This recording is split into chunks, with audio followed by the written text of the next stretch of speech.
अब आगे railway station Kotdwar. उनकी गाड़ी कोटद्वार रेलवे स्टेशन के बाहर जा पहुंची थी। उधर कोटद्वार पहुंचने वाली एक रेलगाड़ी भी धीरे धीरे प्लेटफॉर्म के सहारे जा रुकी थी। आगे पता नहीं कोई गाय खड़ी हुई थी या कोई अन्य रुकावट थी कि अल्ताफ टैक्सी रोककर खड़ा हो गया। यह रेलवे स्टेशन के बाहर की जगह थी और कुछ प्राइवेट बसों के ड्राइवर व कंडक्टर आदि ने मुख्य सड़क पर ही अपनी बसें टेढ़ी तिरछी खड़ी करके रास्ते को रोका हुआ था। वह जगह रेलवे प्लेटफॉर्म से काफ़ी ऊंचाई पर और काफ़ी नज़दीक थी, इसलिए प्लेटफॉर्म का सारा दृश्य कार के भीतर से साफ सुनाई व दिखाई दे रहा था। टैक्सी में बच्चे बैठे वहां से रेलवे प्लेटफॉर्म का नज़ारा देखने लगे। दादाजी की उम्र के एक आदमी ने जैसे ही कंपार्टमेंट से निकलकर अपना सामान प्लेटफॉर्म पर रखा, कुली जैसे दिखाई देने वाले 3-4 गोरखे उसके निकट दौड़े आए। अभी उसने सामान उठाकर ले चलने के बारे में किसी से कुछ कहा नहीं था, फिर भी वे सब आपस में एक दूसरे को पीछे धकेलने से लगे। कुछ ही देर उनका तमाशा देख लेने के बाद आखिर उसने कहा, झगड़ा क्यों करते हो भाई? एक एक अदद तीनों चारों उठा लो। किधर चलना है साहब जी? उनमें से एक ने पूछा। बद्रीनाथ जाने वाली बस में, उसने कहा। बद्रीनाथ जाने वाली बस तो सुबह जल्दी ही निकल जाती है साहब जी। इनमें से एक कुली तुरंत बोला। आप कहें तो आपका सामान हम श्रीनगर वाली बस में चढ़ा दें। श्रीनगर? उनकी बात पर बच्चे आश्चर्यपूर्वक बोले उठे। यह उत्तराखंड का श्रीनगर है बच्चों, कश्मीर का नहीं, दादाजी ने उन्हें बताया। उधर वह आदमी कुली से बोला, ठीक है उसी में ले चलो। सामान उठाकर कुली रेल स्टेशन से बाहर आया। बस स्टैंड सामने ही था। टिकट खिड़की पर जाकर उसने श्रीनगर की बजाय पौड़ी तक टिकट ली और कुली को बस की छत पर सामान सुरक्षित तरह से रखने और बांध देने का आदेश दिया। दोनों बच्चे यह सब देख आनंदित होते रहे। सामान को बांधे जाने तक वह व्यक्ति स्वयं बाहर खड़े रहकर बस की छत पर रखे सामान की देखभाल करता रहा। जैसे ही बस चलने को हुई, अंदर जाकर सीट पर बैठ गया। दुग्धा श्रीनगर यहाँ से कितना दूर होगा दादाजी? मनिका ने पूछा। श्रीनगर करीब 145 किलोमीटर। इसका यह मतलब है कि वहाँ पहुँचने में हमें करीब 3 घंटे लगेंगे। हमें तो शायद 3 ही घंटे लगे, लेकिन बस को लगेंगे 4 या 5 घंटे, दादाजी ने कहा। 4 या 5 घंटे? आश्चर्यपूर्वक उसके मुंह से निकला। यह पहाड़ी जगह है बेटा, दादाजी ने कहा।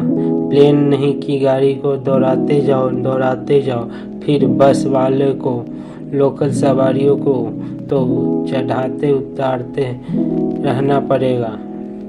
सबसे पहले कौन सी जगह आएगी? निक्की ने पूछा। सबसे पहले आएगा दुग्धा, दादाजी ने बताया। यहाँ से 15 किलोमीटर दूर है, यानी 10-12 मिनट में हम दुग्धा पहुँच जाएंगे। निक्की बोला। हम तो शायद 10-12 मिनट में पहुँच जाएं, लेकिन बस को वहाँ पहुँचने में लगेंगे कम से कम 25-30 मिनट। इस बार मनिका बोली। दादाजी की नकल करती है चुईया? सुधाकर ने मुस्कुराकर उसकी इस सकारात्मक शरारत पर हल्की सी एक चपत उसके सिर पर लगाई। मनिका ठीक कह रही है, ये मैदानी सड़कें नहीं हैं, दादाजी बोले। पहाड़ी रास्ते हैं, कहीं कहीं तो इतनी चढ़ाई होती है कि ताकत लगाने के पर भी 15 या 20 किलोमीटर प्रति घंटा से ज़्यादा की चाल पकड़ नहीं पाती है, और जहाँ ढलान है वहाँ भी ड्राइवर कम ही स्पीड रखते हैं। ठीक कहा ना? अल्ताफ से पूछते हुए बोला दादाजी ने। जी बाबा जी, उसने कहा। क्यों? निक्की ने पूछा। कोटद्वार से दुगदा तक तो कोई खास चढ़ाई नहीं है। आगे हम दूसरे चौथे किलोमीटर पर आने वाली मोड़ों को भी देखेंगे और चढ़ाइयों को भी, दादाजी ने बताने लगे। अगर ड्राइवर तेज स्पीड में गाड़ी रखे और मोड़ पर सामने से अचानक दूसरी गाड़ी आ जाए तो वह अगर इधर गाड़ी को बचाने की कोशिश करेगा तो वो गया खाई में, और उधर बचाएगा तो पहाड़ से टकराएगा। इसलिए हर ड्राइवर स्पीड पर काबू रखता है। यहाँ पहाड़ में एक नियम है और बेटा। क्या दादाजी?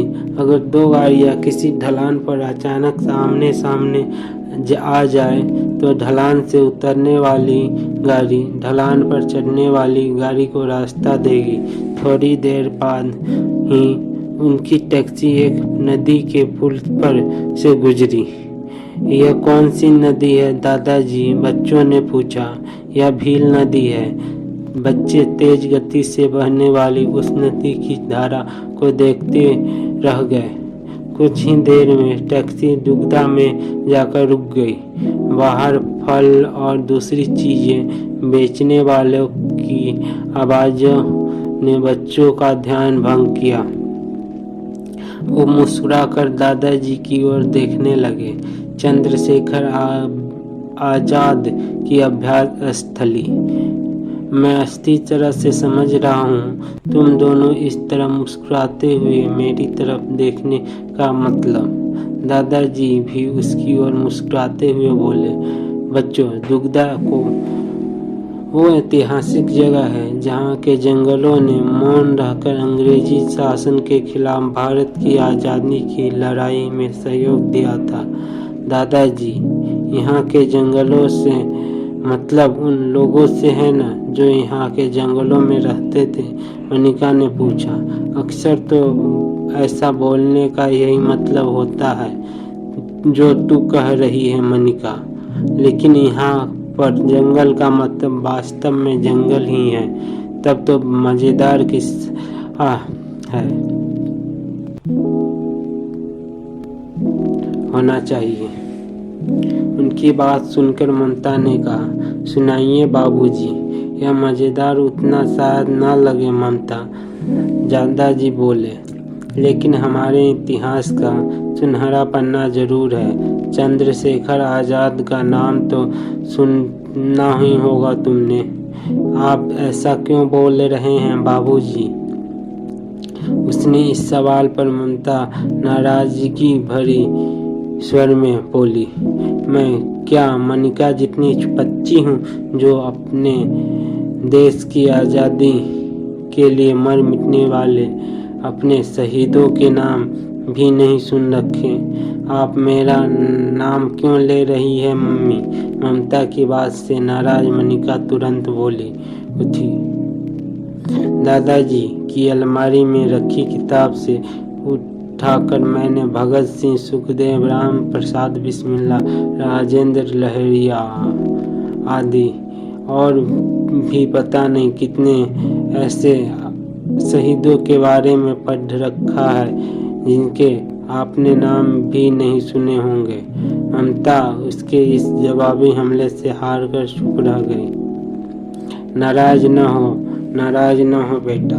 दादाजी उसके सिर पर हाथ घुमाते हुए उसे शांत करने की कोशिश करते बोले। उसके कहने का मतलब सिर्फ यही बताना था कि उसने चंद्रशेखर आजाद का नाम सुन रखा है। अब गुस्सा थूको और मेरी बात सुनो। चंद्रशेखर आजाद अचूक निशानेबाज थे। इस बात को तो उसके समय के अंग्रेज पुलिस अफसरों ने भी माना है, लेकिन निशानेबाजी में खुद को इतना पारंगत उसने कैसे बनाया, इस बात को बहुत कम लोग जानते हैं। पारंगत माने दादाजी? निक्की ने पूछा। पारंगत माने परफेक्ट, दादाजी के बजाय सुधाकर ने बताया। फिर बोला, आप आगे बताइए बाबूजी। पिस्तौल और गोलियां लेकर वे अपने साथियों के साथ इस दुग्धा के जहने जंगल में आ रुके। खाना पीना सोना सब मनुष्य की आबादी से कोसों दूर, जानवरों और मच्छरों से भरे इन्हीं जंगलों में आज़ाद का मानना था कि अंग्रेज सिर्फ गोलियों की भाषा समझता है। महात्मा गांधी की अहिंसा वाली नीति में उनका विश्वास नहीं था, तो यहाँ रहते हुए वे दिन भर गोली चलाने का अभ्यास किया करते थे। और रात में? मनिका ने पूछा। रात में चारों ओर सन्नाटा पसरा रहता है मन्नी बेटा, दादाजी ने कहा। आवाज़ दूर तक जाती है, इसलिए रात में वे दंड बैठक लगाते थे या अपने किसी साथी के साथ कुश्ती के दाव पेच का अभ्यास करते थे। एक बात और बता दूं, जंगल के जिस पेड़ पर टारगेट निश्चित करके वे निशाना लगाया करते थे, उसके अवशेष पिछले कुछ वर्ष पहले यहाँ के जंगलों में मौजूद थे और लोग उसे देखने भी आते थे। लेकिन दो बातों की वजह से वह पेड़ अब शायद समाप्त हो चुका है। किन बातों की वजह से बाबूजी? ममता ने पूछा। पहली बात यह कि स्वाधीनता संग्राम से जुड़ी ज़्यादातर धरोहर की संयोज रखने में किसी भी आम व खास व्यक्ति ने रुचि नहीं दिखाई। दूसरा यह कि भले ही इंसानों से कहीं ज़्यादा होती है उनकी उम्र, लेकिन पेड़ों की भी एक खास उम्र होती है। और फिर बेचारे उन पेड़ों ने तो हजारों गोलियां खाई थी। वो अपने समय के साथ पहले ही काल के गाल में समाने लगा था, इसलिए उसे देखने को आने वाले लोग उसके अवशेषों को ही इस तरह प्रणाम अर्पित किया करते थे कि जिस तरह उसके पूज्य बुजुर्ग के चरणों में किया जाता है। वह पेड़ यहाँ से कितने दूर पर होगा दादाजी? निक्की ने पूछा। क्या हम उसे देखने चल सकते हैं? उस पेड़ के अब शायद अवशेष भी नहीं बचे हैं बेटे, दादाजी ने कहा। जंगलों की अंधाधुंध कटाई में उसके अवशेष भी काम आ गए होंगे। दूसरी बात यह है कि जंगल के बीच उस जगह तक पहुंचने के लिए इस इलाके का कोई जानकार व्यक्ति हमारे साथ होना चाहिए। और तीसरी यह कि टैक्सी को यहीं छोड़कर पहाड़ पर पैदल चढ़ने और उतरने का मन बनाना पड़ेगा। इस वक्त उतना वक्त समय हमारे पास नहीं है निक्की, ममता ने कहा। आगे भी हमें बहुत लंबा रास्ता तय करना है। निक्की ने मम्मी को मान ली बात। उसकी इस सहमति के साथ टैक्सी आगे बढ़ चली। अब एक बात सामान्य ज्ञान की और सुनो, दादाजी ने कहा। दुग्धा साहित्य के क्षेत्र को एक हस्ती का निवास स्थल रहा है। किनका? इस बार सुधाकर ने पूछा। डॉक्टर शिव प्रसाद डबराल का। यहाँ रहकर उन्होंने इतनी साहित्य साधना की कि उन्हें इंसाइक्लोपीडिया ऑफ गढ़वाल कहा जाने लगा। उन्होंने 18वीं-19वीं सदी के महान कवि व चित्रकार मौला राम की ब्रजभाषा की कविताओं के अलावा गढ़वाल के बहुत से प्राचीन साहित्य को खोजकर उसे प्रकाशित कराया है। गुमखाल और सतपुरा। दुग्धा के बाद हम कहाँ रुकेंगे? वहाँ से आगे बढ़े तो मनिका ने पूछा। रुकते चलते तो हम रहेंगे ही बेटा, दादाजी बोले, लेकिन जानने की बात यह है कि हमारी गाड़ी अब किस महत्वपूर्ण जगह से होकर गुजरेगी। इस जगह से, गुम खाल से। कौन सी खाल? इस बार निक्की या मनिका की बजाय ममता ने पूछा। खाल नहीं, गुम खाल जगह का नाम है। यह जगह किस तरह से महत्वपूर्ण है दादाजी? गुम खाल पहाड़ की एक चोटी पर बसा है, इसलिए यहाँ से हिमालय की पर्वत श्रृंखला के दूर दूर तक दर्शन होते हैं, दादाजी ने बताया। दूसरी बात यह कि गुमखाल के पास भी भैरो गढ़ी नाम की जगह है, जहाँ पर भगवान भैरव का बहुत पुराना मंदिर है। भैरव जी को हडवाल का द्वारपाल माना जाता है। भारत भर के साधु लोग यहाँ पर आकर साधना करते हैं और सिद्धियाँ प्राप्त करते हैं। सिद्धियाँ क्या होती है दादाजी? सिद्धियाँ? यह सवाल सुनकर एकदम से चक्कर में पड़ गए दादाजी। क्या बताएं? वास्तव में तो उन्हें भी सिद्धि पुरुष को अब तक नहीं देखा था, सिर्फ सुना या पढ़ा था, लेकिन बच्चों के सवाल को टाला तो नहीं जा सकता था। बहुत देर तक वे सोचते रहे कि क्या जवाब दे, फिर बोले, साधना के द्वारा, घोर तपस्या के गहरे अभ्यास के द्वारा अपने अंदर की सारी शक्तियों और क्षमताओं को, अपने आत्मविश्वास को जगा लेने की सिद्धि पा लेना कहते हैं। यूँ कहकर वे चुप रहे। फिर थोड़ी देर सोचने के बाद उन्होंने पुनः समझाने लगे। हालांकि बहुत से लोग सिद्धियों को जादू या चमत्कार दिखाने वाली विद्या मानते हैं, लेकिन ऐसा नहीं है। इसके बाद काफ़ी देर तक किसी के बीच कोई बात नहीं हुआ। अल्ताफ ध्यानपूर्वक गाड़ी चलाता रहा और बाकी सबके बाहर से दृश्य देख विभोर होते रहे।